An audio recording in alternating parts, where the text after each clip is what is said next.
Everyone seems to be talking about saving the planet. Could it actually be their own hides they're really talking about? One common attitude is that we're just too big to fail. We're the center of the universe. Well, what if the truth is the universe does not need us at all? Is it too late for humanity's survival here on Earth? If it's not too late, what can we do to pull ourselves back from this critical path to oblivion?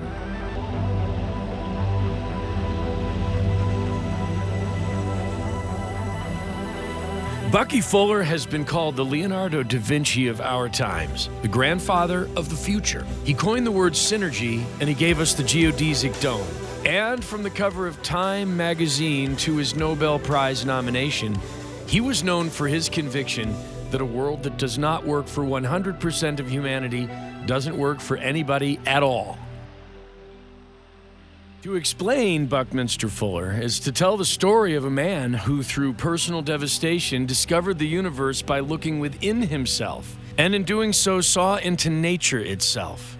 To communicate what he discovered to others became a 56-year experiment in what one person could do to steer the world toward what Abraham Lincoln once called the better angels of our nature. And we were talking about the planet, and he said, think about it this way, Dave. If the planet, the whole planet, was really reduced to the size of a 12-inch ball, and it was made of stainless steel, polished like a mirror, and you went up to that and you just breathed on it, well, of course, there'd be a little film of steam, from your breath, a little fog on this mirror.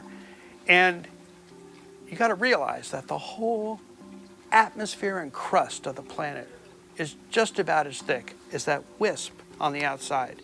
Out here, it's the absolute zero of space. Inside, it's 2,000 degrees of molten lava.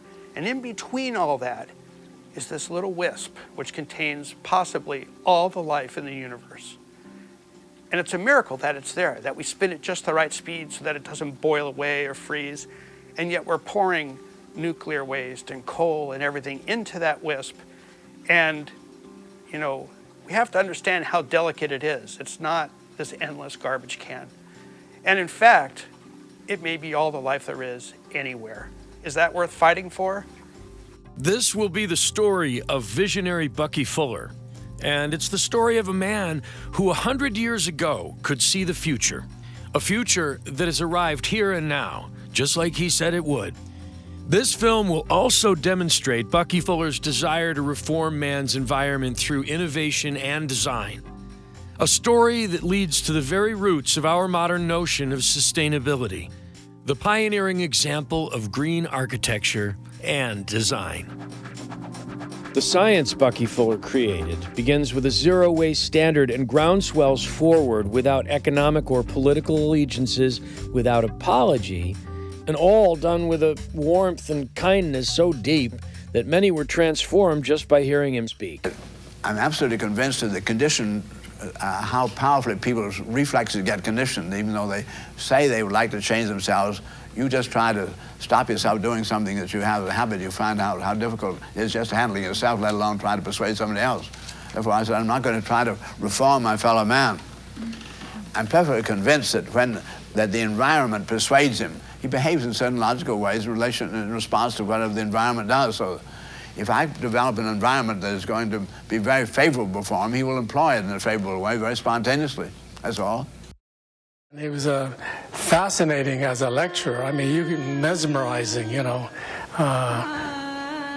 was just, you sort of fell under his spell. It's listening to a Bucky lecture is like listening to Indian raga music that goes, on and on, but keeps repeating itself and coming back to itself. Many people have said, and I've said it too, that Bucky's talking was like Mozart. It just flowed. And if you don't understand every note of Mozart, get the rhythm, and then eventually it'll come to you. So he is definitely, to me, the Mozart of genius. And then he sits down on the chair and he starts talking. And 6 hours later, he stopped because they were closing the building. And he was scheduled for an hour and a half. What he was talking about was not a linear subject. It was a huge circle of everything connected to everything, like the Zen people like to say, which is true. And that you could jump onto the circle anywhere and ride it a while like a merry-go-round until you got to the next connection. And then you maybe went off on a tangent and got that idea connected to the circle and then went to the next intersection. He was very theatrical. He was a great stage artist, a way of engaging people. He would not just say, the child discovers that the triangle holds its shape. He'd act out the child discovering the triangle holding its shape, and you're there with him. He's the tree converting wind and sunlight into green and photosynthesizing. Bucky would go off on these tangents, and you wonder, how is he going to get back to the point? But then he'd sort of come around and come back and reinforce and come right back to the original point and the original question. I mean, he was in complete command of his storytelling. We're all aboard of a spaceship. People say, never mind the spaceship stuff, let's get down to earth. Showing that they don't know they're in a spaceship. How practical you be if you don't know where you are. How practical you be when you have a ship that's beautifully designed, perfect equipment, all the supplies to take care of human beings for 2 million years on board without knowing they're aboard a ship, allowing to fool around in an ignorant way. But we're at a point where of no return. The number of scientists today that really know the world could work is something less than 1%. Society doesn't know the world could work. Politicians haven't the slightest idea it could work. They really don't. Their lives are really quite horrible lives. And we are blaming them, and it really isn't that. They don't have the capabilities. So we are at fault in asking them to solve the problems. I can say to you, it is highly feasible with the technology now known and the resources now extant to take care of all of humanity, the highest standard of living that anybody's ever dreamt of. Richard Buckminster Fuller was born in the summer of 1895 in this house at 85 Columbine Street in Milton, Massachusetts. In the year 1900, at the age of 5 years old, Buckminster Fuller was without proper eyesight, unable to focus clearly on objects, forcing him to generalize and take in the whole picture as one system. His mind forced to abstraction is the only way he could develop critical thought. He simply didn't see the world like anyone else. He could not see anybody's eyes. All he could see was this tremendous light coming out of people's eyes and so much energy. He really couldn't make out any details. So he saw contrast, he saw color and light, and he saw very big patterns. He was just not very good at all the things that most kids would be good at. And so he learned a lot when he wasn't able to see during that earlier period. Some people speculate that the fact that he had blurred vision as a child forced him to sort of recognize and see things in patterns, and that he had very good pattern recognition and association of patterns. So they think that might have affected his later development, where he did, focus more on the bigger picture rather than on specific details. And because he couldn't see very well, he made the first, tetrahedron with toothpicks and using pieces of candy, and it was not a square, it was a triangle. And suddenly, he could see everything the way you and I see things, and yet, unlike a normal 5-year-old, they were all astonishing to him because he had not seen them before. So he absolutely fell in love with nature. This early experience of being cut off from the beautiful things that the rest of us can see, and then suddenly seeing them at a fairly, advanced age of 5 and falling in love with them, led him to just be rather mesmerized by and astonished by nature and the world around him and the way all the things fit together.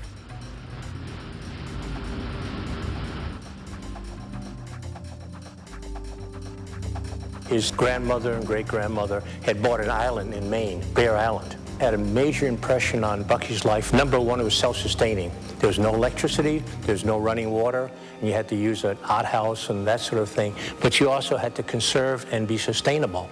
His, I think, primary relationship with the island was to think comprehensively, and they would take a boat across to the mainland to get supplies, and he learned how to navigate with the wind, be able to tell the weather, was able to look at when to travel, when not to travel. Bucky said Bear Island is my mini ecology, and it's the same thing when we take off in a spaceship.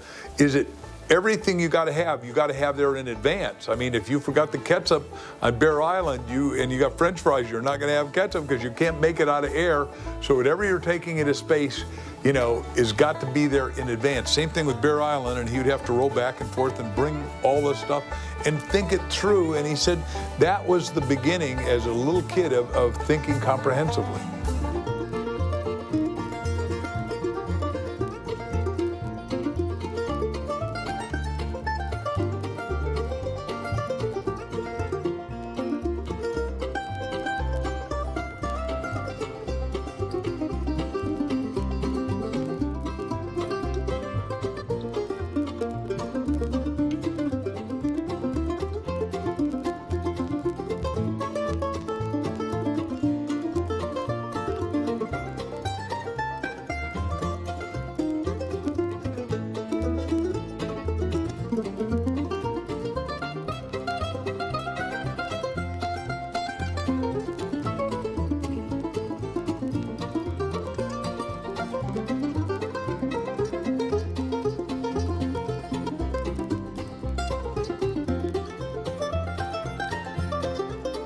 In 1904, when Bucky was 9, he entered Milton Academy, an exclusive blue blood prep school offering a diet of study, discipline, and sports. This is the same Masters of the Universe training ground attended by the Kennedy brothers. Bucky attended from 1904 to 1913, trying to fit in and ultimately prepare for Harvard, yet he was odd and off-putting.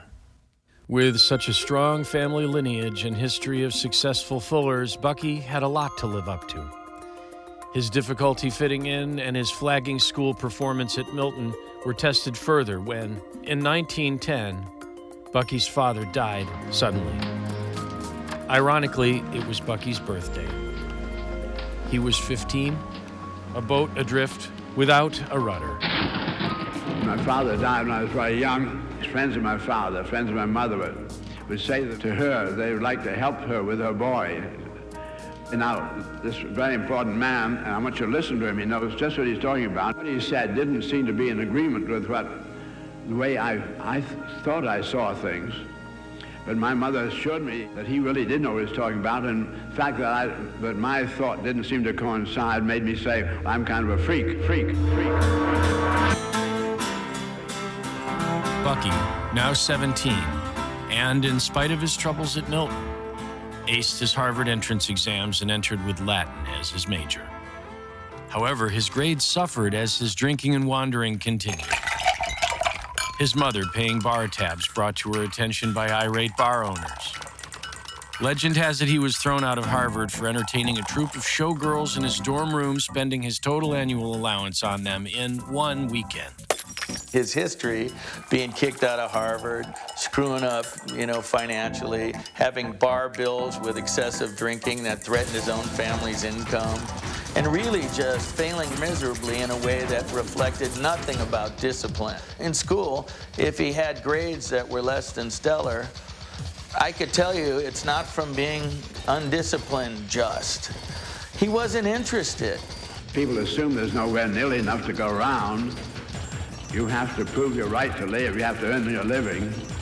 You're supposed really to die, and the normal man is supposed to be a flop, and you have to prove your exception and have a right to have something. As Bucky comes through these years, he's constantly accomplishing and achieving, and he may even be desperately trying to prove himself, if not covering up his inadequacies. Driven to be extraordinary, but to the Harvard set of the day, it all comes down to money and power. Extraordinary is defined by how much money. In an alternate plane, Bucky has by now been exposed to the machinery systems, education systems, military, accounting, leadership, rebellion, business. Bucky got sales training at Armour and then even more at Kelly Springfield. Even then, Bucky saw patterns no one else seemed to see. He also, by default, added every system he was exposed to into one big inseparable system. His mind just simply filed it that way. The more he did this, the more evidence he gathered that compartmentalization was among the most devastating of human tendencies. At this time in his life, genius was beginning to rumble in the depths of his psyche and would eventually erupt.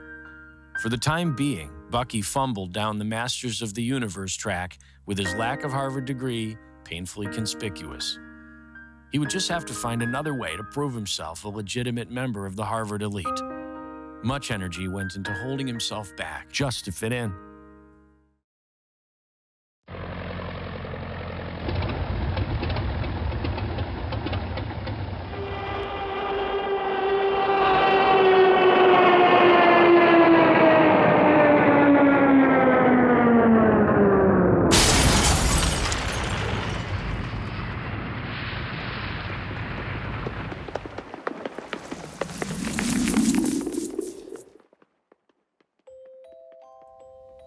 In December of 1918, Anne gave birth to Alexandra Fuller.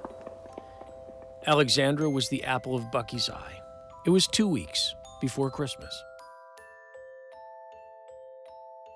Alexandra had been born fragile and later developed polio and spinal meningitis.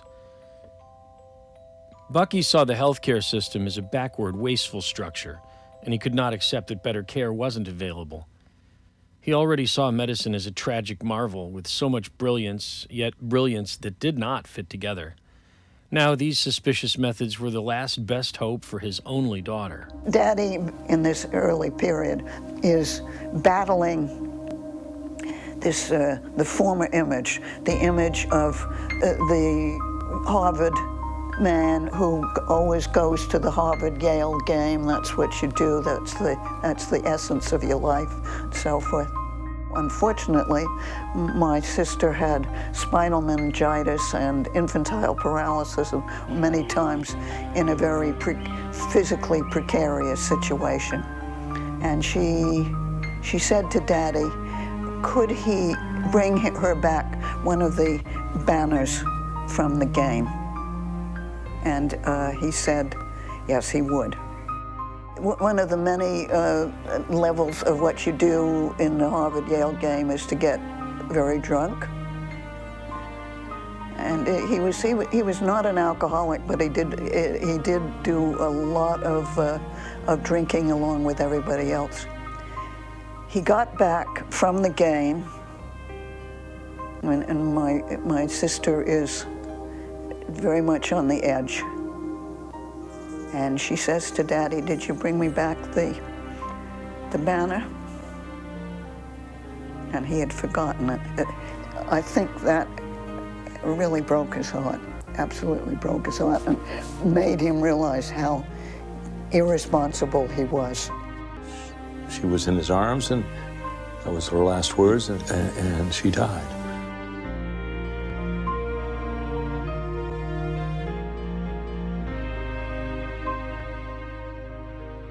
Some way, Daddy felt responsible, in part, for her death. I cannot, as a father of 2 children, I cannot imagine anything more painful than the loss of a child. He used to tell me that when one is in pain, and which he was at the death of his daughter, and that you can get a lot done because it reduces the irrelevancies of life. It helps you focus on what is important. To make matters worse, one night as he wandered through the cold and rainy streets of Prohibition-era Chicago, he was attacked. Even though he had no money on him, he was still beaten to the ground and hit in the face so hard with brass knuckles, his jaw was shattered. That night, Bucky lay in the empty street, alone, beaten within an inch of his life, a broken jaw. He needed a friend more than ever, and none was to be found. So when you ask me about 1927, and we all take a moment to just slow down and think about what happened to Bucky, what degree he really got beaten up and just destroyed in terms of his self-image, the agreement around him about who and how he was, the death of his daughter a couple of years earlier, and his move to look to see how he could just stop the pain. At that point in his life, the only thing that seemed to ease his pain was found in the bottom of a bottle. Suddenly, our second child was born in 1927. And with being trusted with a new life was a very extraordinary moment. During those interim years, I drank a lot. I worked fantastically hard on what I was doing, but lived a very rough life. I got to know Al Capone, and he had a big bar on the way. Very extraordinary kind of experience in my life, and this was when the new child was born, all this sort of negative, I've been really trying to bury her. There aren't too many of us that come to that level of despair and resolution. Most of us live more shallow lives. There's this cell phenomena called apoptosis. A cell that cannot find value in the organ of which it is a part dies. It commits suicide. And that happens to humans too. Not only contemplating suicide, but actually taking action and moving to carry it out at the shores of Lake Michigan. At this point, Bucky believed that the world would be better without him, and as he stood on the shore of Lake Michigan,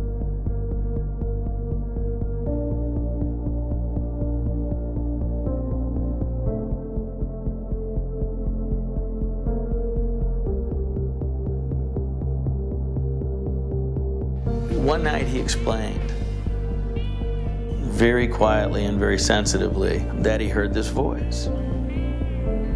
And the voice whispered very quietly, "You don't belong to you." Saw his body down below him, and he was above looking down, and he said that he had an instant communication that said, "Do you belong to the universe? The universe is going to support you. That's the big universe. It's going to support you always and only in the nick of time." He made a decision that he was not going to shrink. He was going to rise to the occasion and turn his tragedy and his difficulties of his early life into something positive. He made a resolution to live honestly, to speak the truth, and to live on behalf of all of us. And make sure that nobody else ever dies needlessly like your daughter. Pretty fast he realized he had to be asking himself very big questions. The relationship of planet Earth to the individual, to how we live in society, all these things, he had to address all of them. it was time for him to review his attitudes, opinions, and beliefs about life. Legend has it he didn't speak at all for 2 years. What he actually did is far harder to comprehend. Everything he believed to be true about himself had to be torn down like an obsolete piece of architecture and redesigned. Instead of killing himself, he was going to design himself as someone he could live with and could be. I felt he opted out of the mindset of limitation and restriction and diminishment. He was privileged to have that stuff stripped, because only until all of that was stripped away could he have had the motivation, could he have had the inspiration to really make it happen. Thus began his period of silence. Many people I've talked to tried to deify him while discussing this. Well, he was not absolutely cloistered in a horsehair shirt. Your line is design silence. What he did is he was exploring the inner reaches, right? To get into your eternal awareness, your internal mechanism, to find out who you really are and what you're going to add. Bucky went deep, deep, deep into himself, and he was willing to explore it. And I think what he did was sort of a stop, change, call time out, and start reordering his own thinking, but based on his own experience, and then integrate it in a more balanced and ecological approach to how to live life. He recognized that how much, particularly in his Boston upbringing, was somebody else told you to do this. This is the way you, and he said, I'm not going to do that ever again. Every thought that I have comes from my own direct experience and my confronting it as a basic and new question to be answered by myself. So one day comes when whammo, the switch goes into the opposite gear with a new kind of control over his life. The basic premise of Alcoholics Anonymous is that you find the value of your life in service to your fellow human beings. Frankly, every human on planet Earth is made to find his or her value. If in his moment on Lake Michigan, when he suddenly felt he was encapsulated in a bubble of light dancing over the surface of Lake Michigan, if he discovered that as a mission, he discovered the mission built into his biology, and it helped save him from the bottle. Bucky sits down and writes a personal assessment of himself, which leads to an assessment of the environments in which people live. He writes down everything he's been thinking and feeling and holds nothing back. This commentary of himself was searching and fearless. His intuition carries him away, and he focuses on one single thought. What's possible for one single individual if to thine own self be true? If the individual were to live a life of giving to others rather than living in a world where there is not enough. He simply began to stand for a world that works for everyone. Buckminster Fuller has discovered his voice. If I'm really going to do some thinking, I'm going to, from now on, even though I got this new little baby, it's going to be a fundamental rule that I'm never again going to think about how you make a living. I'm going to really try to see what is some more of the scheme of the universe. Bucky tirelessly writes 4D Manifesto for mass-produced housing and decentralization. His basic concept at this time was that so much more could be done with so much less, that a reorganization of human thinking, design, and architecture on all levels would eradicate homelessness and hunger across the globe. He knew then, in a period where America was downright intoxicated with what seemed like unlimited power and assets, that it wouldn't last forever. He understood on an intrinsic level that thought and design could be at the heart of the biggest failings of human life. That what he lost his daughter to, what he lost his career and self-esteem to, was ill-conceived life design. He was designed by the universe for success, but not within the architecture of greed and closed system thinking. He was now sure that the integrity of an idea was only as good as the architecture in which it was delivered, and he was prepared to offer a far better way. A declaration that was going to serve humanity on a whole nother level compared to anything he'd ever done. I'm actually reminded of the old movie Jerry Maguire, where he wrote it in the middle of the night. And I think Bucky actually stayed up all night writing this thing. And as a result, his life was transformed. Now, the movie goes one way. I'm sure Bucky has his own stories, but Bucky put it out there. He took a risk. In May of 1928, Bucky presents the manifesto for 4D at an annual meeting of the American Institute of Architects in St. Louis. Bucky was denied a speaking slot. He believed that this was a technicality, and somewhat miffed, he lobbies members drinking in the hotel bar. He promoted his manifesto to individuals in groups of 2, giving out copies as he went. The response? Undaunted, with the help of a sympathetic stockade employee, they sneak into stockade at night and use their printing room to mimeograph an additional 200 copies of the script. He sent the manuscript to a large number of industrialists and visionaries throughout the globe, including Bertrand Russell and Henry Ford, one of the few who did respond. He wrote it, he distributed it. A lot of people thought he was a crackpot, but not guys like Henry Ford, all right? Not people like Einstein. Either a crackpot or a genius is somehow there's a thin space between the two.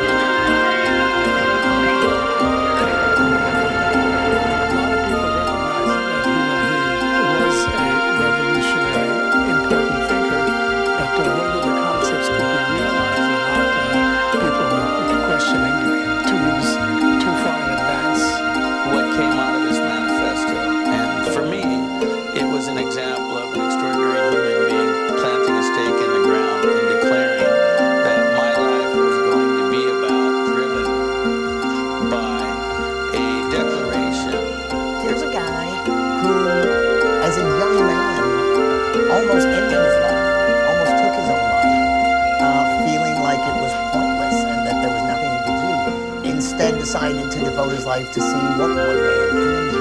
Well, he wasn't trying to be a leader, and he didn't go out to try to get a group of people to follow him. He just stayed with his own experience, shared his own experience, and those people that were interested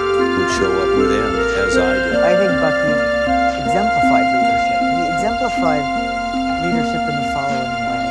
He had a very powerful insight as a relatively young man about why humans, as he said, are included in the universe, what each one of us is put here for. You just turn out to be a leader when you're intrinsically congruent with yourself and doing your own thinking. I'm perfectly confident that there's nothing I've been able to do that average man can't do.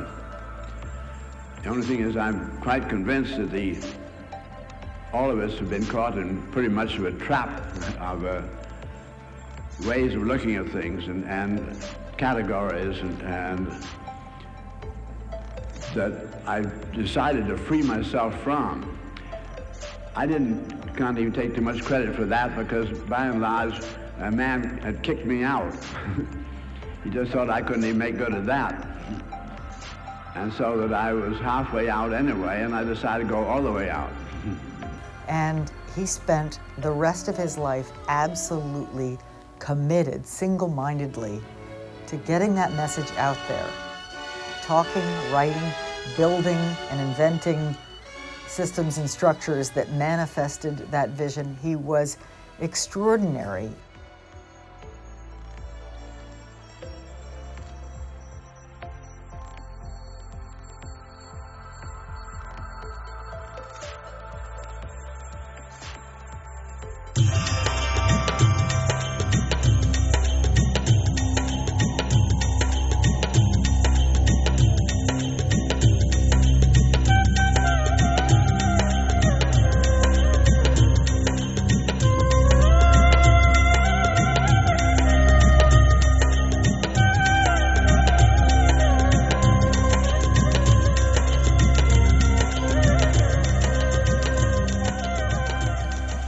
When Bucky was a boy, sailors were trained as comprehensivists. Everyone had to be capable of handling any job on the ship, as voice communication with land was not yet possible. The need for all members of a crew to act quickly in an emergency demanded quick, comprehensive thinking and the flexibility to take over any job without instructions from superior naval powers. Everybody knows everything about their boat. So when it comes to straight storms, they don't need any politician to tell them what to do. They spontaneously coordinate. A second lesson was that a sailing vessel in itself was a manageable whole system and every member of her crew working toward the success of the whole ship. It seemed to Bucky a very desirable way to operate. He began to see that our entire planet is one system and deliberately set out to understand the interrelatedness of human affairs. He later coined the famous spaceship Earth to symbolize this approach. Bucky also saw that humanity could not sustain itself wasting and burning up resources at the rate we were going. An exploding population could not be accommodated with our current approach to design. He gathered as many fragments of information about poverty and its root causes as were available at the time, and he began looking at pollution, mortality levels, and more. As he connected the dots, he found startling patterns. As he grew up, the world he saw lived with poverty as a permanent presence. When he asked adults about it, he was essentially told God bestowed fortune on his chosen ones, and because of their sin, the rest were left in darkness. America needs a tidal wave of the old-time religion. America needs to be taken down to God's bathhouse and the hose turned onward. And the time isn't far distant when the wheels of God's judgment are going to go sweeping through this old God-hating world. He now saw the whole picture, not as a lot cast from a punishing God. He saw past the superstition, and he saw poverty and inequality as issues of design and distribution. He would develop an alternative to superstition. The world was round, no matter how flat anyone said it was. He would work to show the world why. He also instinctively knew this must be the true nature of humankind, the nature man seemed to be working against. He would design his own life as an experiment for what is possible for all human potential, beginning with the universe down to the smallest individual. Intensely interested in design, he was interested in the way that the universe designed itself. and thought there must be a coordinate system for this, and made discovering that coordinate system a full-time pursuit. If he actually discovered such principles, he knew in a deeply intuitive way that they would benefit all mankind. This would be a defining factor for how to approach design, architecture, and also to contribute to all humanity. I must be able to convert the resources of the earth into higher and higher capability of service. I must do more and more with less and less until I reached a point where we could do so much as to be able to service all men in respect to all of their needs. And so in 1927, realizing that there was nobody to tell me to undertake a comprehensive anticipatory design science with respect to the total resource of the earth, I decided to initiate the design and become the prime designer myself. Nature has absolutely no pollution.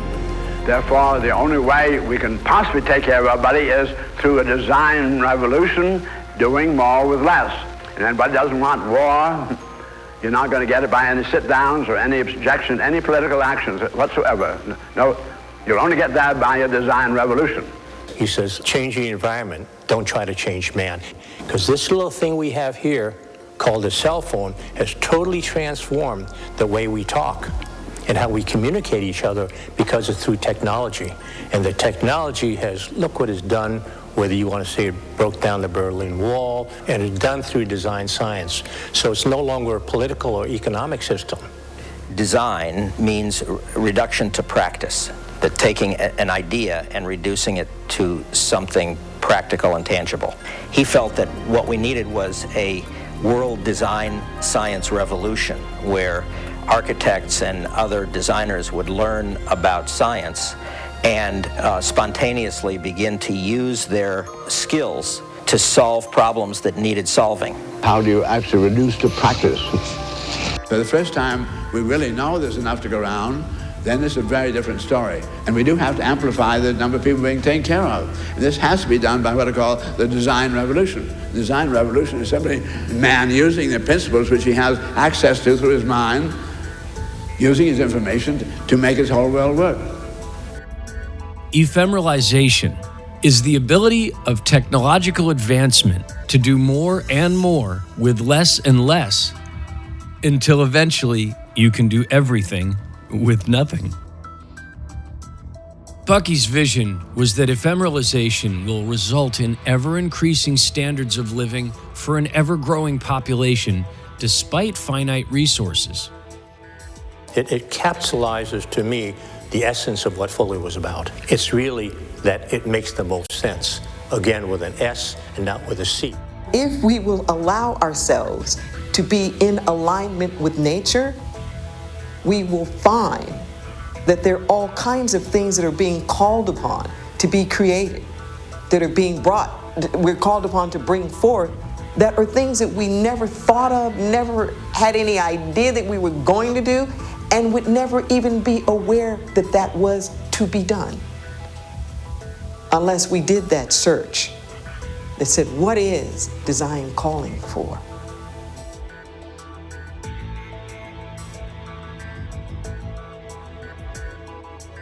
Bucky's idea, sort of basic philosophy, was we have to discover generalized principles, and then we don't just stop there as an interesting academic exercise, but we have to take them and apply them to the problems we face or the challenges we face. Generalized principle is mathematically statable that these principles are operative.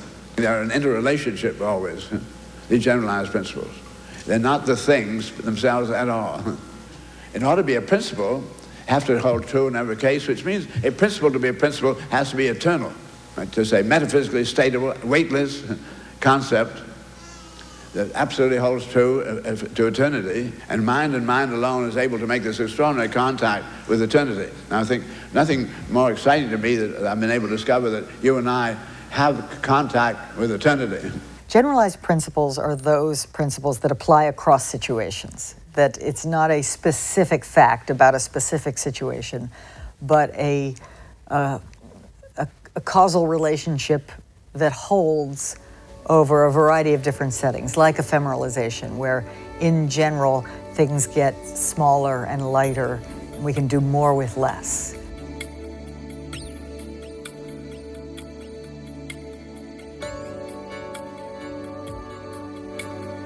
What tells the northern lights to occur?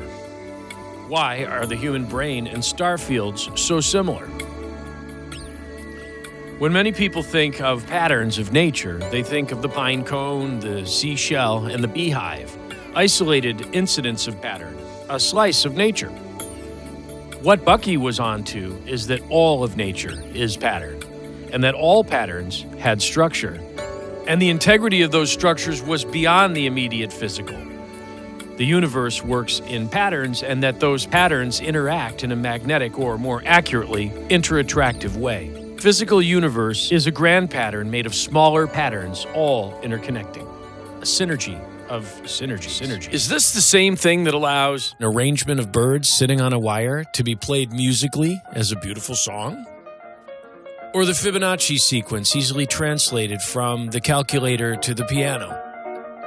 What told Vincent van Gogh to paint a remarkably accurate air turbulence when far less about turbulence was understood? Was it intuition? What tells our solar system to behave like a bullet rifling in a gun barrel, catapulting through space at 1.3 million miles an hour? Did you know you're traveling 1.3 million miles an hour through space right now? Radio broadcasting a pattern of sine wave interacting with a pattern of atmosphere. This is what you get when you mix water with sound waves. Here, the actual gear patterns in a flea's legs, allowing it to jump at a G-force of 700. Actual gears. From Earth, the orbit of Venus around the Sun over time forms a pattern mandala. That cells are born and stars die in the same pattern. Highly electrified glass shattering in the same pattern lightning travels through air. What tells this flock of birds to behave in this extraordinary manner, with wings never touching?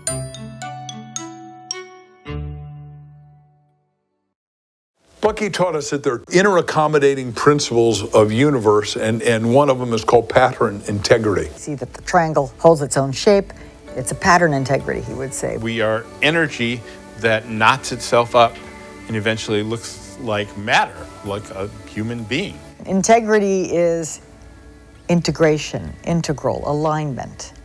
It means the parts are working together in a coherent way to manifest something of value. He experimented, for example, and realized the triangle is the only self-stabilizing shape. I've been taught that the sums of the angles of a triangle are always 180 degrees, so there's something wrong, because this would be 300 degrees each here. So I have to now show you that the sums of angles of a triangle don't add up to 180, and they never have. So again, where you're misinformed. And everything has a pattern integrity. I mean, you know, you eat food and it goes into the body and it becomes hair, tissue, toenail, he'd say. We're now going to imagine going through a moving picture run backwards. You've seen that, where the people undive out of the water, grab on the blackboard, get back on the springboard. I'm going to have you at breakfast, and we're running it backwards, and the food comes out of your mouth and back on the plates and so forth, and the dishes go back into the kitchen, and the things leave the dishes, go on the stove and back out of the stove into packages, and the water runs back in the faucet and all the things. And gradually, all these foods go back into the supermarket, and then from there backward into the country, and finally there's asparagus growing over here, and it's why pineapple comes from over there, so forth. And then they come apart. The plants come apart, and they go back into rain in the sky and the other chemistry, so that some goes back as sunlight. We find then, in no time at all, you have come apart, and your part of you today, 2 months ago, was over the Himalayan mountains as air.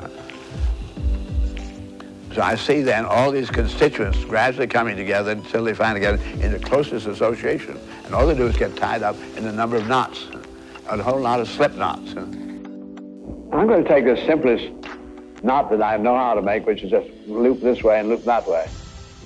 I'm not going to pull it tight now. It's just loosely on there. You see the rope sort of doubling back over itself like that, right? So I'm going to slide this knot along on the manila rope. It's not pulled tight at all, so it's very easy to do. Keep sliding along. Now suddenly goes off the manila, it's on the cotton. I keep sliding along, goes off the cotton, now it's on the nylon. Say, well, that knot wasn't manila. The knot wasn't cotton. The knot was a pattern integrity in its own right. You get the end of the rope and suddenly it's no longer there. So you and I are a pattern integrity sliding along on all these strands that came from all around the universe, coming gradually, momentarily together, and then they all come apart again and leave us. And they go out of that 1,000 tons that I've processed, and they become part of other organisms and so forth, part of the scenery, and joining up with other trees, whatever it may be. So I see that I was anything but a beautiful design, pattern integrity. Bucky caught that, and he understood that pattern integrity is a multiplicity of vibrations that can all be distinguished and start to be understood and differentiated, and to the, he would call it the omni, the all benefit of each of us. You say, I'm recognizing a pattern. And if the pattern is recognizable, then it's going to go back to triangulation every time. Physics, chemistry, mathematics, biology have discovered some of the generalized principles operating in the universe, and that's the real knowledge that defines those principles. Exposition of what synergy is.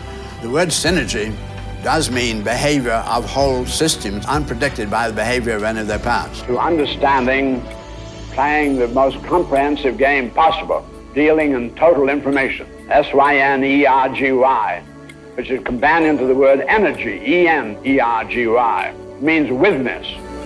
Despite the fact that they are of different sizes and different distance from the sun, and all go around the sun at different rates, which seem to be sort of comprehensively disorderly, and finding beautiful mathematical regularities apparently operative in the total orbits of the planets. There must be something regular about them because they're acting as a team.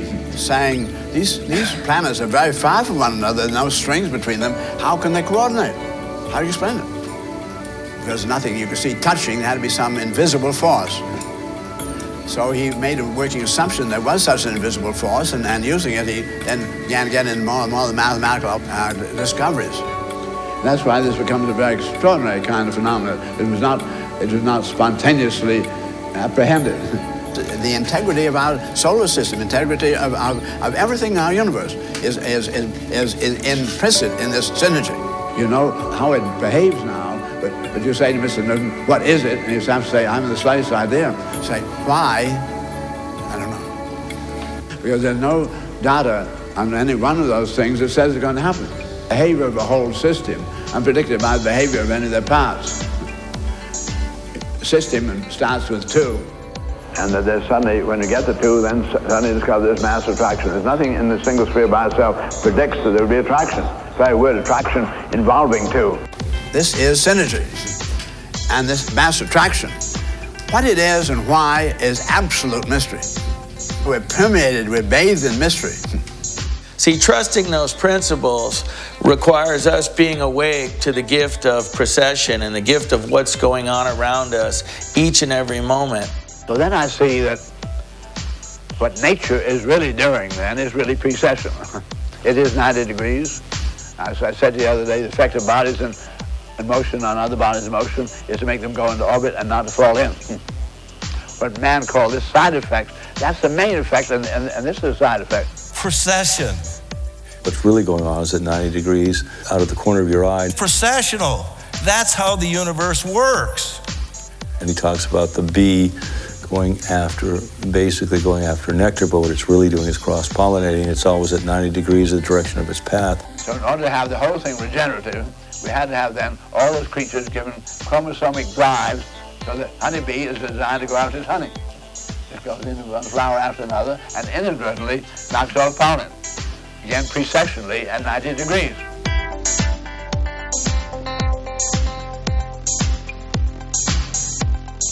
Bucky used to say, we just can't stand far enough back in order to see the pattern that's long. We only see these little short-term patterns. You think it's an accident that you ran into so-and-so. It's an accident that somebody called you.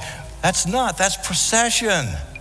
watch for it. He kept track every night, and then he would look for the trends. In the past, I would go, whoa, that's strange, that's a miracle, that's whatever. And now I go, no, that's just precessional effect, which is actually karma. Karma being cause and effect. That's all karma is cause and effect. He comes at the beginning, he drops the quarter and goes and drops the quarter and drops the quarter, and then he goes, gravity works every time. Out of the corner of your eye. He said humans with honey money seeking bees basically think they're going for the money, but what's really going on processionally is ephemeralizations. His idea was, why not stop going for the money and go for the procession? Of course, it'll always be a spiral. And if you're in motion, you're in procession is happening. Earning a living is not what it's about. Even though you're going for the money, it's not about earning a living. Now, a certain amount of money shows up. Bucky always had a certain amount of money, but not, he always gave it away. Interviewing the bumblebee, you'd say, hey, what are you doing? I'm out to make some honey money, whatever he's going for, right? But with stuff all over my legs and all over my back, it's, So if you ask the bumblebee, they say, life is really hard with this stupid stuff on my legs.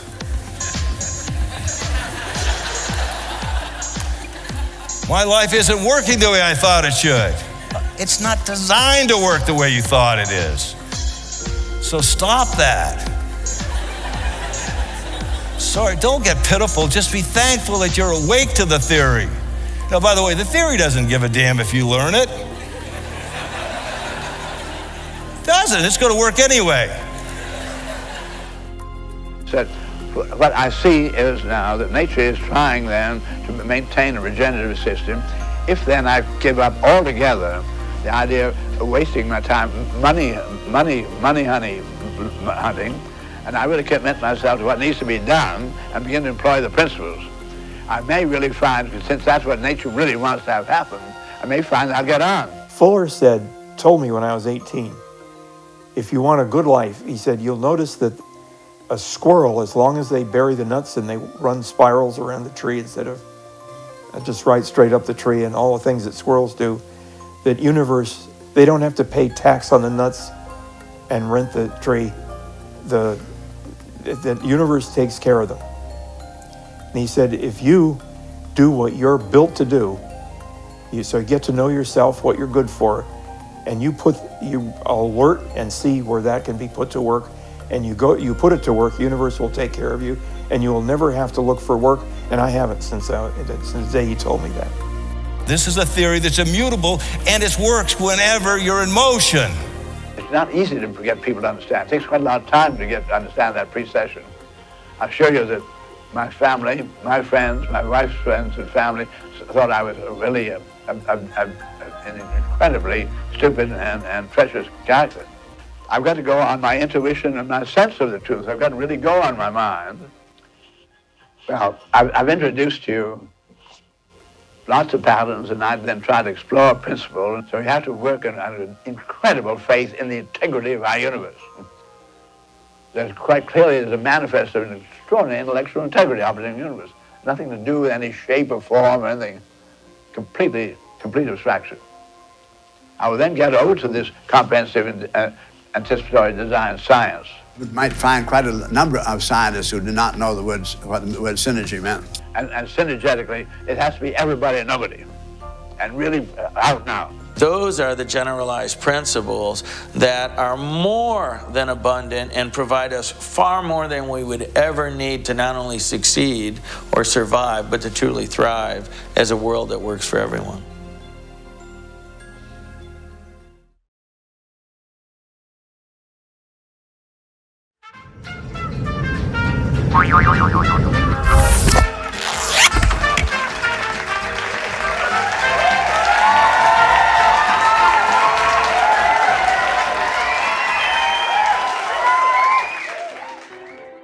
It was time for Bucky to go inward again, and he decided to do it in the form of letters to his friends and to loved ones. What was the 4D manifesto and then the 4D time lock would now evolve into Bucky's first published book, 9 Chains to the Moon. I can very clearly can see him right now as he was working on his first book with the manuscript spread all over the top of this table. Once when I was sick, he drew a whole thing about Goldilocks and the three bears going into the universe, was explaining to me Einstein's theory of relativity. He was working hard on trying to understand Einstein himself when he was writing. There is a chapter in Nine Chains to the Moon. Lippincott said that they couldn't publish this reference to Einstein without Einstein's own approval.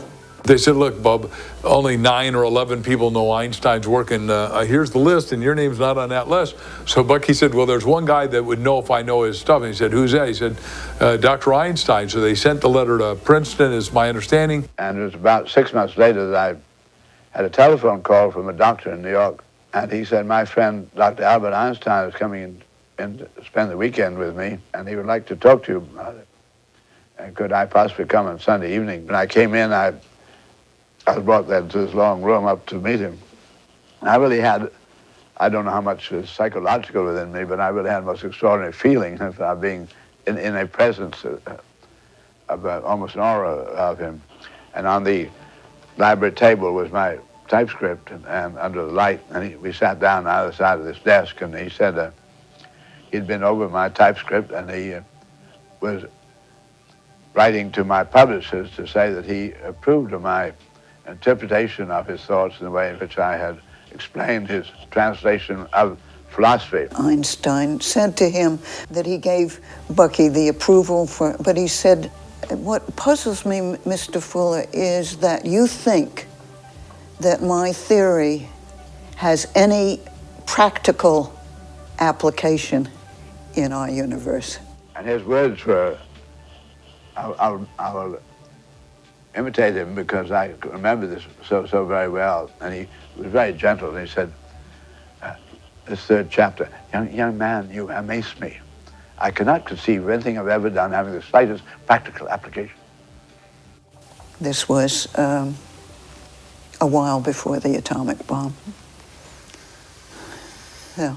In a sense, it goes back to his telling me the Goldilocks story. By the mid-1930s, Bucky had the real-world experience he required to really take his writing to the next level. 9 chains back and forth to the moon could be made if all humanity stood on each other's shoulders when 9 Chains to the Moon was written. Today, it would be more like 30 chains. Well, 9 Chains to the Moon was a hit. Author Sinclair Lewis called it the guidebook to the future. Bucky had written Frank Lloyd Wright numerous times over the years, trying to get his attention. Wright loved 9 Chains to the Moon and wrote to Bucky, "You are the most sensible man in New York," telling him, "Nature gave you long-range antenna." I'd like then to try to be as exact as we can in talking about our world game.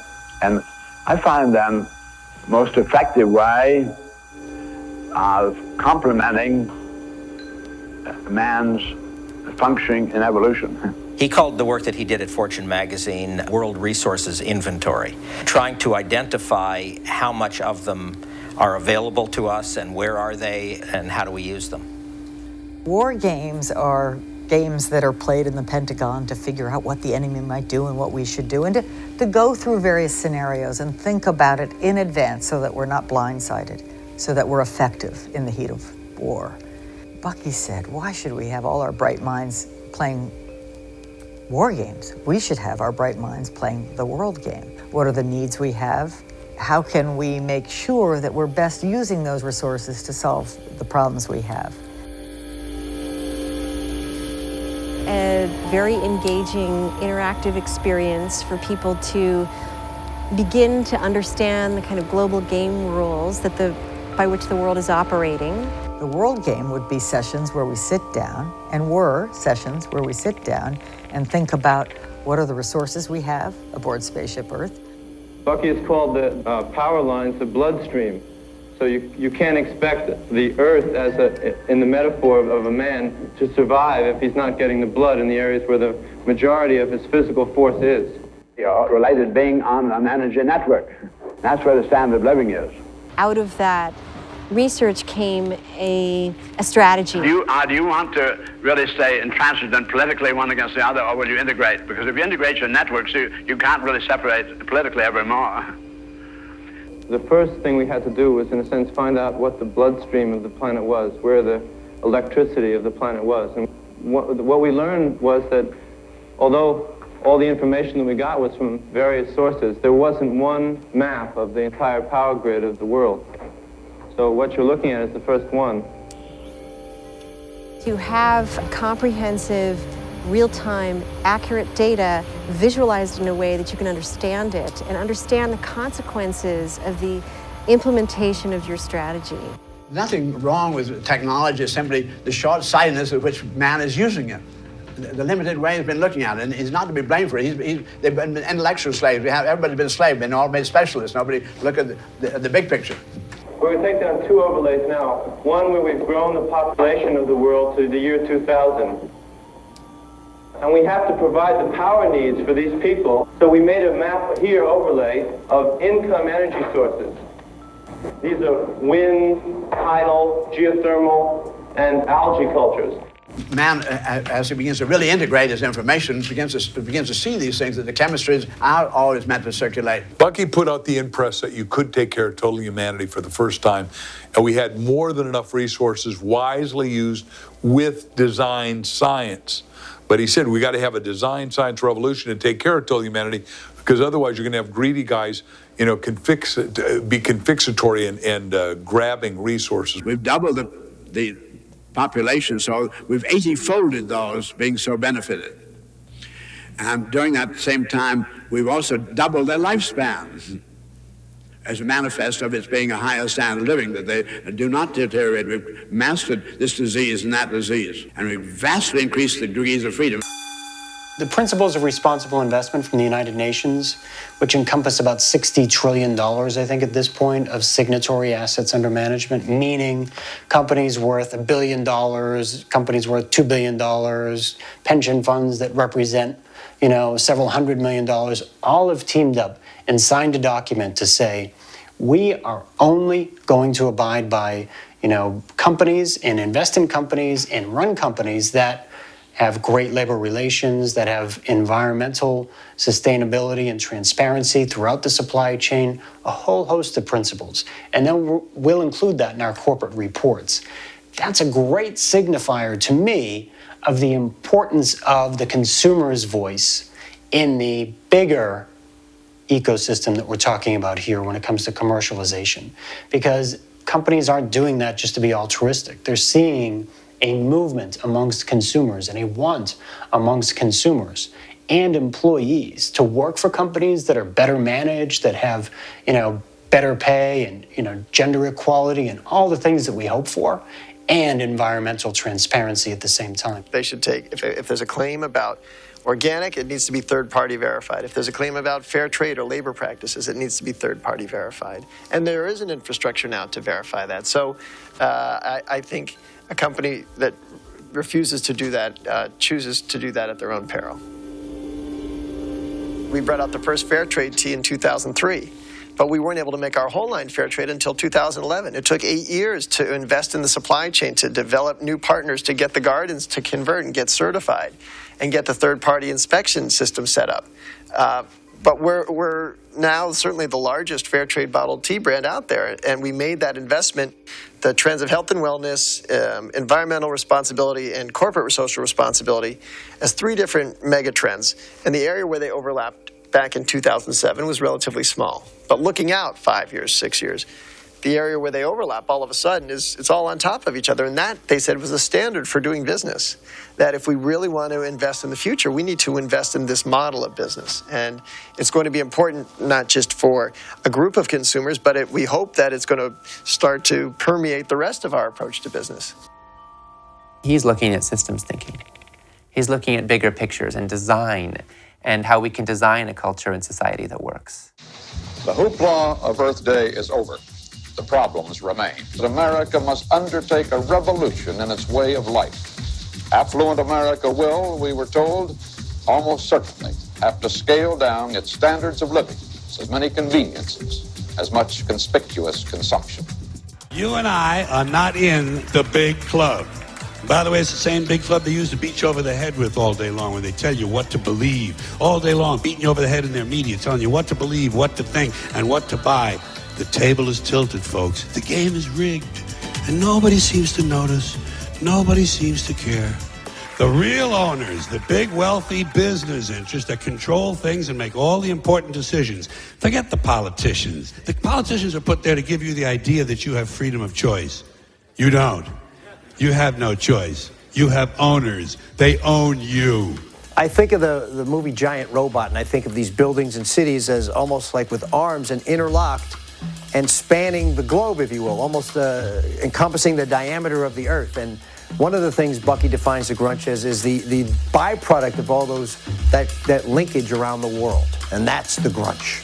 They own everything. They own all the important land. They own and control the corporations. They've long since bought and paid for the Senate, the Congress, the state houses, the city halls. They got the judges in their back pockets. And they own all the big media companies, so they control just about all of the news and information you get to hear. They got you by the balls. It's a steamroller being driven by a blind person, if you will, that doesn't see where he or she's going, and it just kind of runs over everything without even knowing.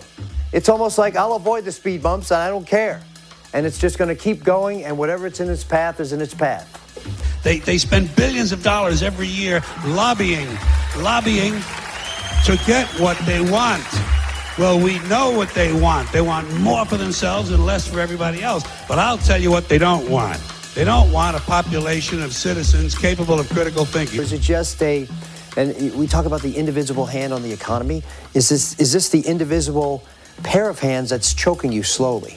And why have you allowed that to happen over the course of your lifetime? And are you aware of it now? And if you are, what are you going to do about it to change it?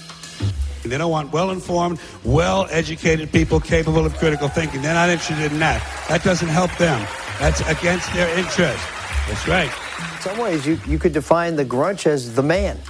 When people talk about who's been holding you back, the grunge is the man. The grunge has been holding you back. Now, is that your fault?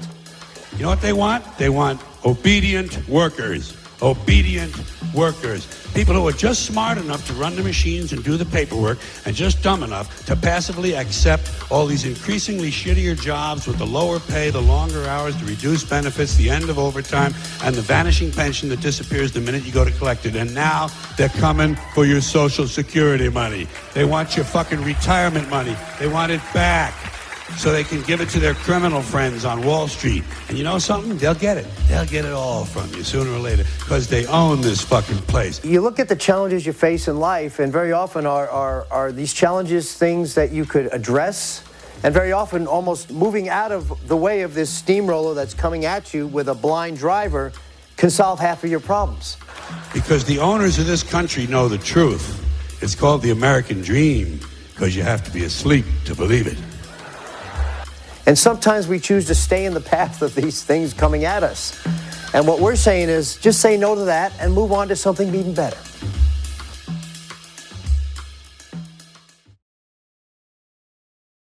I want you to realize that these are the kind of things become very powerfully visible with World Game. An important point about World Game was the role of data and the visualization of accurate data about the global system. An important message, and it's an important message we need to keep sending today, which is we've got to think comprehensively, we've got to think anticipatorily, and we should always be thinking at the largest possible scale. The rate at which people are being hooked up to the global system is going much, much faster than this population explosion. I mean, maybe 4 times faster. He predicted it. He predicted it in education automation. I think he wrote back in the early 70s. And look at where we're going now, 50 years later. We're going beyond that point. And so that is very much, to me, an extension of World Game. It is a design revolution, and it's manifesting itself in new science, in new technology flowing from that science, new models for organizing businesses, and sort of spontaneous new models for social organization. So more and more people are recognizing that making the shift from mere competition to collaboration, from ambition to inspiration, that's the name of the game. And I think that if we were to look towards the notion of transformation, it would take us beyond the concepts of advocacy or activism.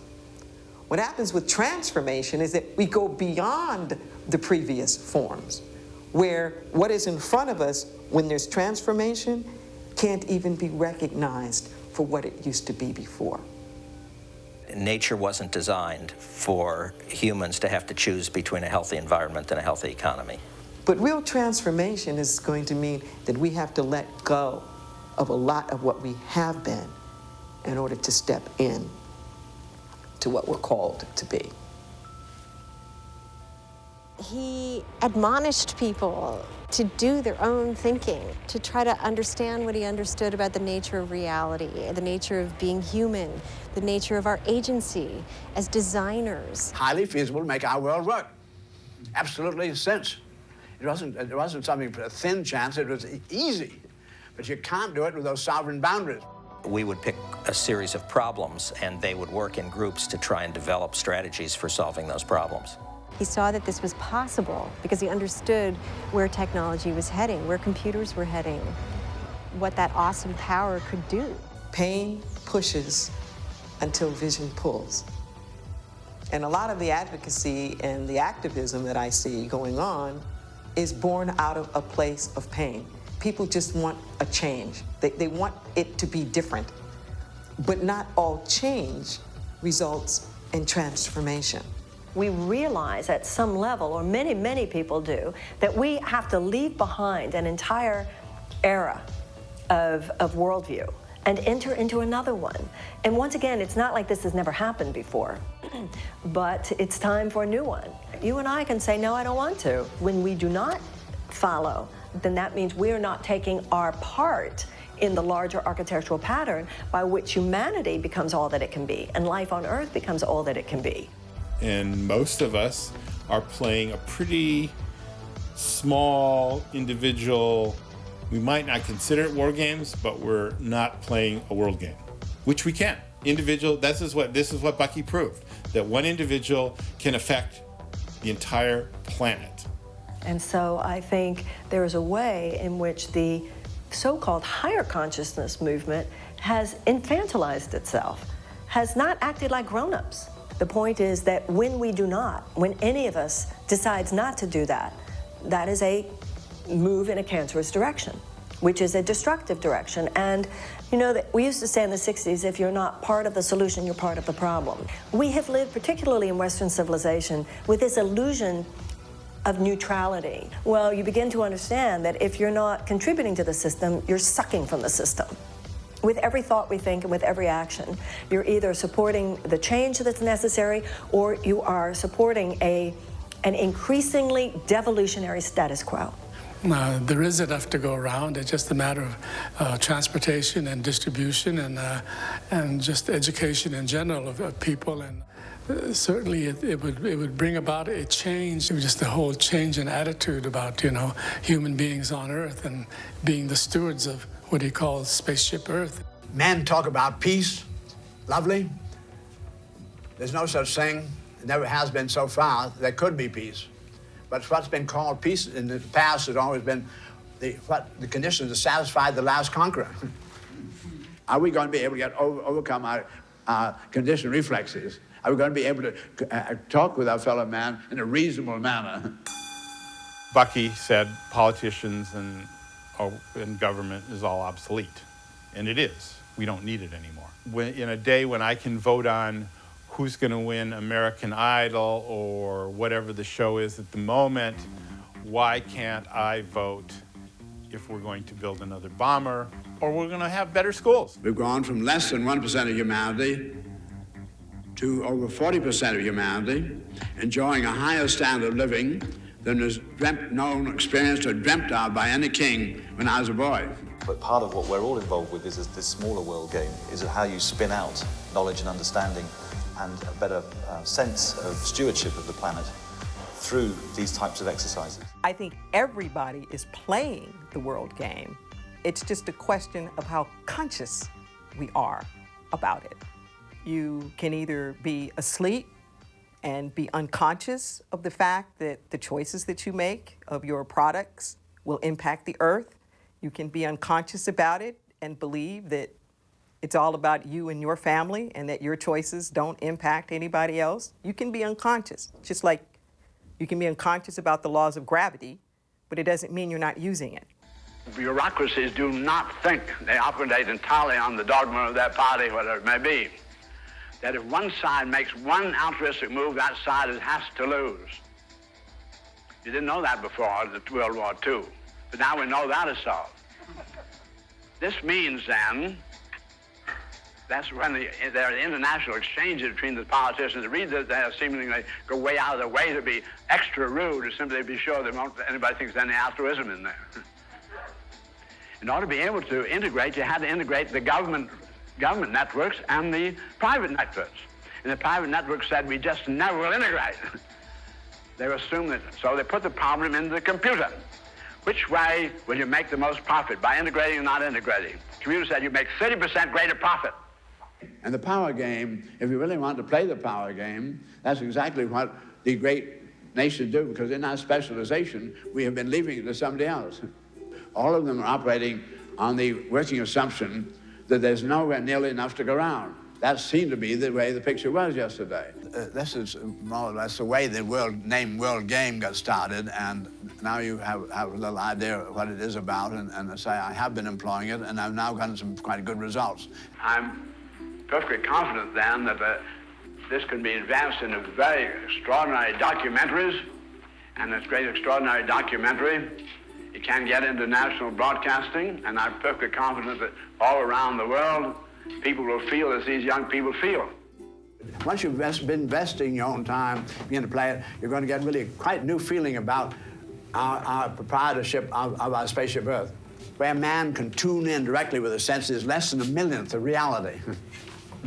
So of all the things that are really going on, affecting all of us, our tomorrows, all being conducted in areas of reality where man cannot see, touch, smell, or hear.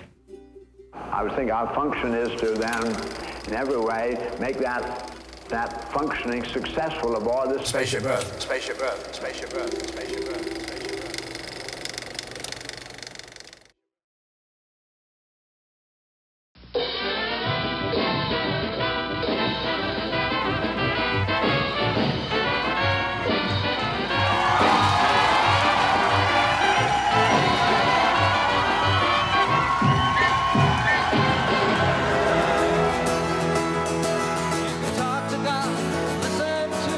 Bucky said, find what it is that is needed and wanted, and go do it. I could never tell you what Bucky Fuller meant to me. He really felt some bond and connection with WinStar that he had felt with no other organization anywhere in the world, and how much time, how much of himself he gave to us in our early years. And the 85th birthday party that we had for him down on the WinStar property, and when I wrote for him and sang What One Man Can Do. What one man can do is dream. What one man can do is love. What one man can do is change the world and make it young again. Here you see what one man can do.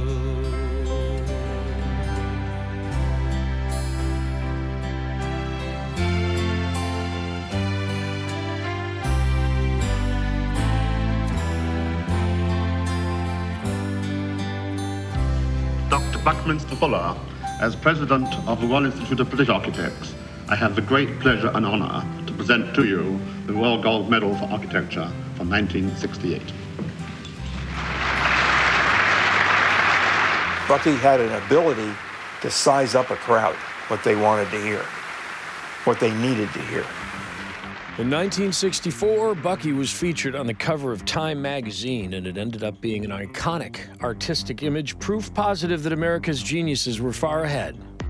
Bucky was a made man. Scores of honorary degrees and books authored.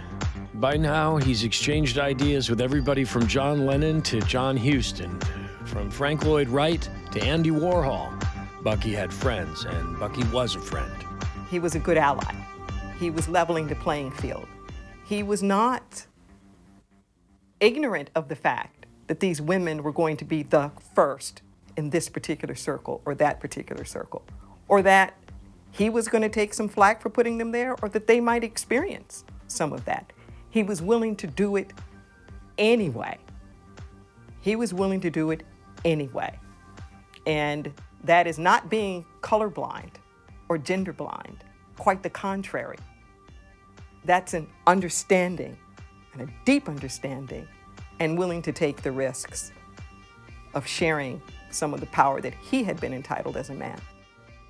Her in her chair looking up, and Bucky's explaining something to her, and you can tell by the expression on her face she's not buying it.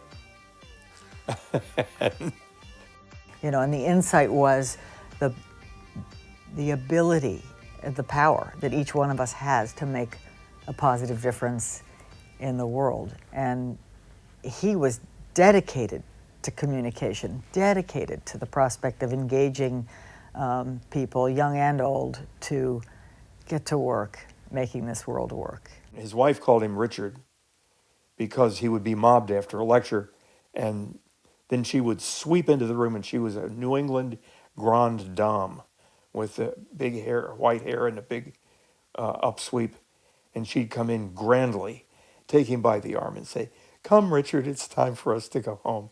And nobody dared say anything to her. When she said this was it, it was it. And I went, wow, that was amazing. I have no idea what he said. And I've heard that from so many people. It changed my life forever. I have no idea what he said. But one of the things that he said that was, I think, the most important, he said, you know, the most important thing about me is I'm an average healthy human being. And I'm no different than you. Now, this was the guy who was the second president of Mensa. I cannot remember not thinking like he thought. And I don't pretend to be as smart as he was, because I'm not. He could do calculus in his head. Oh, that's so bad. Made me feel like just a stupid ant walking backwards or something. He started with thinking at least 50 years ahead of his current moment. So we're 50 years later. People have asked me what it's like to have an in-depth conversation with Buckminster Fuller. And as a child of the 60s, I can tell you that it was unlike any drug I've ever done. I mean, it was truly an altered state. And I know many other people have had the same experience when they sat down and strapped in and, you know, went on a conversation with Buckminster Fuller.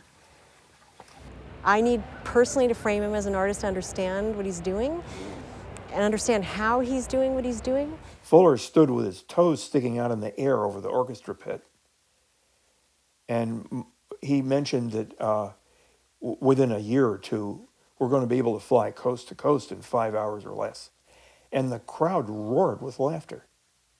This was mainly architecture students and professors. He said, "I've got 600 more slides. Would you like to see them?" I understood very well what he was saying. He was undermining all the stuff that I was being taught in high school and grade school. He had acting lessons from Merce Cunningham to learn how to go out on stage. And the way he folded his hands in front of him before he talked, feeling the audience where they were at, that's one of the things I learned from him. Bucky would whip out a big ring of car keys and throw them over his shoulder, and they go crash on the floor. Always near a microphone. He never looked at it, but they would even sometimes hit the base of the microphone, clang. And he'd say, nature always knows what to do. Then went to Alaska Pacific University in Anchorage, and Bucky was to speak. And lo and behold, his audience was a graduating class. Guess what? The graduating class was one person. And Bucky spoke to him, and it was a brilliant talk, and that was the graduation talk, and it was really, I was so touched, you know, because it was this, you could just see this one-on-one with the student, you know. I mean, it was fantastic. He did want to share his knowledge. He shared everything that he had. He was the most kindest gentleman in the more than 50 years that I was with him. He took the big picture approach, and he shoved it into the mainstream. He shoved it onto the cover of Time magazine. I think the reason why people were moved by what he said is that there was a simple, clear message at the core of it, which is that each one of us was given a beautiful brain. It's our responsibility to use it, and use it well to solve problems faced by humanity. People come to me and go, I had this dream, or I saw him somewhere, he talked to me, I had this idea. Pattern integrity Buckminster Fuller is as active as he ever was. Our Buckminster Fuller, the philosopher and inventor who created the geodesic dome, died at the age of 87. He was at the bedside of his wife of 66 years in Los Angeles when he suffered a heart attack. Hospital spokesman said that Mrs. Fuller was critically ill, but was not conscious at the time Fuller suffered the attack. My mother and father died within 36 hours of one another. My father had a massive heart attack at my mother's bedside. But she had been in a coma-like state for a few days. I was on one side of the bed and Daddy was on the other, holding my mother's hand. And he looked at me and he said, "She's squeezing my hand. I know she's squeezing my hand." And he got up and had this massive heart attack. And then, and she never moved from this quiet, as I say, coma-like place. She just faded away. I think Daddy felt that she might be afraid about going by herself, and that he needed to be there first to help her.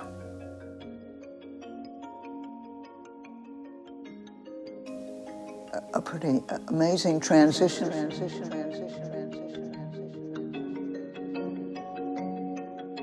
So my name is Seth Itzcan, and I'm here helping to commemorate the life of Buckminster Fuller on Bucky's 100th birthday on July 12th. I ended up wondering, basically where this writer, where this thinker had been all my life. I can't tell you exactly what he said, but I know what it left in my life, and I know what it left in my heart. Have a good time! And we need to be the mentors now. I think that's your message to us. Because each one of us now has to stand up because things are so crazy in the world. We can't let our children shoulder the load. Each one of us has got to become like this man here. Like this man here. Happily stood in line to wait for Bucky's autograph, signature, and had a chance to speak very briefly with Bucky, just to thank him for the connections that he had made, the reason through which he saw things, and it was a real inspiration to be able to meet him in person. He asked that "Call Me Trimtab" be put on his stone. Trimtab. Oh, yeah. There is nothing in a caterpillar that tells you it's going to be a butterfly.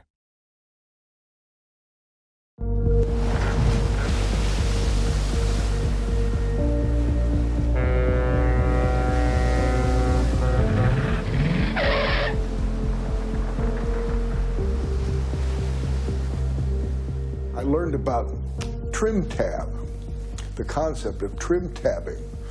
He described the Trimtab as a small rudder that was attached to the larger rudder of big ocean-going vessels like the Queen Mary or tankers or whatever. If you imagine this giant rudder on a freighter, and thousands of tons of water are going on both sides of that rudder, and if you try to turn that rudder, you can't resist that tonnage of water in either direction. You can't turn the boat. So a Trimtab is a little wing down there on the bottom of the rudder. And you go ahead and turn it one way so that the weight of the water going past creates lift. And so now it pulls the rudder a little bit out of center. And once you've done that, you can now steer the ship and get the rudder to go the whole way. But without the Trimtab, you never change the course of that ship. It was very fortunate that we have people like Daryl Hannah and Ed Begley, who are ecologically aware and understood the value of alcohol fuel and how that could, be a trim tab that changes our whole relationship to our environment, from fossil fuels to labor to agriculture to everything. The Trans Am that I drove in Kill Bill, I upgraded it to be a fuel-injected car. We can do what we're going to do today, which is take any other car and put the very same kind of computer brains in it, because alcohol triples engine life. I'm ready to join a pit crew at this point. So this engine will just run and run and run, and will always stay shiny inside with no carbon to wear out the inside of the engine or make your oil black or anything like that. We're still tuning it, but it sounds pretty good. There's a little tiny box, a little bit bigger than a cigarette box. Any fuel-injected vehicle on the road, and it'll tell its computer what it's running on. And everyone is agreeing that this kind of trim tab thinking, can get past the volumes of propaganda that we have to wade through. So when Daryl Hannah and Ed Begley convert their cars and show you that alcohol works, it's like that little moment is the kind of epiphany that Bucky would, I think, clap us on the back for thinking how to get the most effort out of the smallest change. You can also look at folks like Jay Leno, who have wide-ranging interests in alternative fuels, from electric to alcohol, and Jay's even got a couple of alcohol race cars. It sounds cliche, but you can't know where you're going unless you see where you've been. And sometimes it's interesting to go back and look at ancient technology like the Doble steamer or the Stanley steamer and see how they work, and you realize here's a whole different way of approaching the same problem. And that's what Bucky was saying, that he was a human trim tab to get people to vector away from low-mindedness to high-mindedness, to think elevated thoughts of how do we make it work for everybody, because there's more than enough. There's surplus. There's absolutely fundamental abundance in the planet, but we have to have the technology used in the right way, a non-exploitive way, a zero-waste way. Are we collectively going to use our will and our power to be the trim tab? Everything we do and everything we say is either contributing to the field of new possibility on the planet, or is withholding resources from that field. So every thought matters and every action matters. There's always enough, and that's what Bucky said, but technology can make more than enough, and we don't have to exploit anyone, we don't have to hurt anyone, we don't have to have any lack or any shortage. We can have fundamental abundance so we can all eat better, live better. Nature has a wonderful self-correcting mechanism inside it. A imaginal bud is a dormant cell inside a caterpillar. A caterpillar's going along and says, I eat leaves, and this thing looks like a worm, but and these buds are dormant, and then they start to go off. And it's almost like there's a foreign body in the caterpillar, and the caterpillar starts to resist it, and the more it resists it, the more these imaginal buds start to go off. And these imaginal buds start to tell this being, you know what you really are? You're a little guy who hangs on a branch in this kind of crusty brown thing. No, I eat leaves. No, check it out. And they're going off more. And pretty soon, you say, okay, I'll get into the little thing. He gets into the thing. And boom, the buds really start to go off. They completely liquefy the caterpillar. He turns into a butterfly. And you and me, we're imaginal buds, man. And we're going off. And we're going to turn this thing around. And we got to do it kind of quick. Don't you sense an urgency? It is within our power. It will require, however, that we stop crawling around as caterpillars. It's going to require that we become something, not merely do something. And there's a metamorphosis that we're going to have to go through to evolve into the level of consciousness. It's a very, very small mechanism that can change the directions of a very, very large vehicle. And that's Bucky was a very small edge, hoping to make some very large changes. I'm just getting special. I see something needs to be done. I ought to be the one to make the experiment. We were all looking out to do our own thing, and my fear was that when the population says, oh, there's a guy with an open heart. Let's go and see what we can use his open heart for. You know, there'll be too much coming at me, you know. Too many people coming at you with things they want you to do. And I said, well, that's true. Yeah, but look at it, balance that against the need for an open heart, you know. I said, oh, you know, I'm talking to myself now, you know. So my wife was willing for me to do it. I'm sure you brought about all kinds of criticism. Her family, my family, and all our friends thought I was being absolutely, you know, traitorous to my wife and child and not going out there and living. But the amazing thing is that since that time, first place, the flow of ideas became enormous. And since that time, 52 years, I say only the impossible has happened. Every once in a while, I'd be asked to do something, and I would say, oh, I don't know. I have to ask myself, can I really do that to you? Oh, that's heavy. But it's not too heavy. All right, I'll do it. Okay. I did it. And man, I got off. I got high. And then I thought, oh, am I going on an ego trip? You know, is that the way this God or the universe or nature has set this thing up? That when you move in that direction, it feels good. I've lived in just one miracle after another. And the miracle occurs only at the last minute. You can't count on miracles.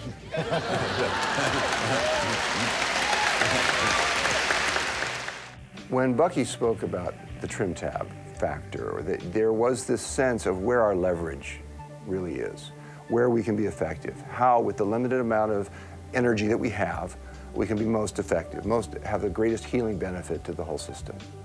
We can so easily get swayed into pleasing other people or meeting other people's expectations or doing the things we think we should do. Our to-do lists get so long that we lose touch with to be, who we are to be, and what we really are here to do.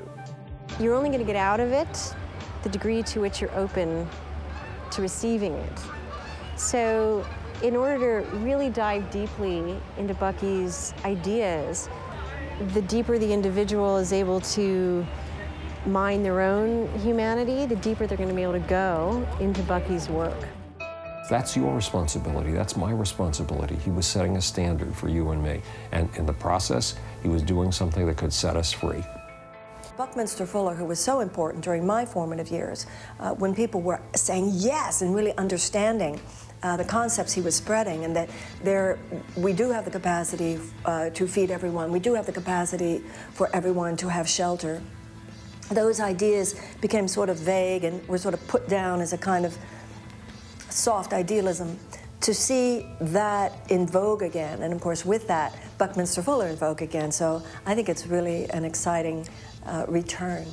What's happened is that the self, your individuality has become such a high for people, and and of course commercials have capitalized on this. You know, they say you want to be different. Here's the thing that'll make you, and they accentuate that, and we follow that, and now everybody's kind of spread out to be an individual, and there's some wonderful things about being an individual, but there's also one thing about joining forces. You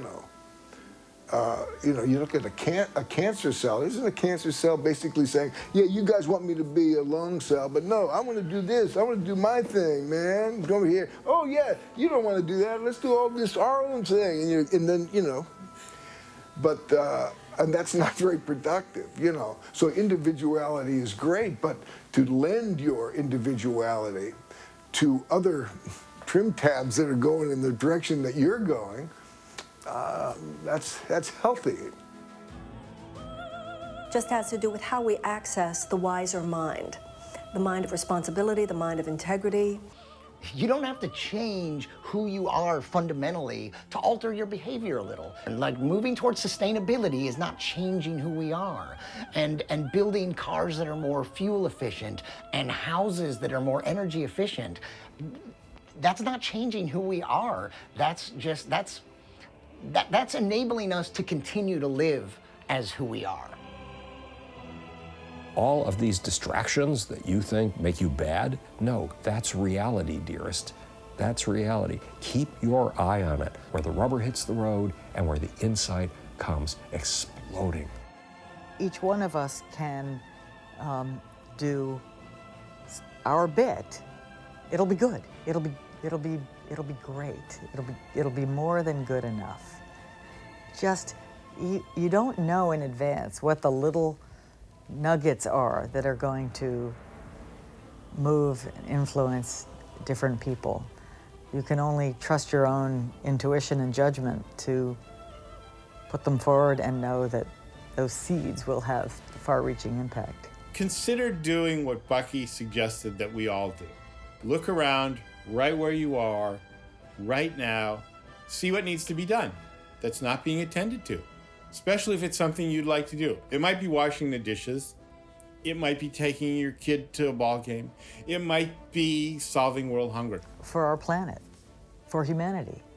Or are we going to continue to make decisions that are primarily about benefiting self? The very things we're trying to avoid and that are problems for us, so this pain, this struggle I had with failure and not being the person that I want people to perceive me as, and just those very things that we try to avoid, that's where the good shit is. That's where the gold is. And the other things, the things that make us comfortable, those are the real traps.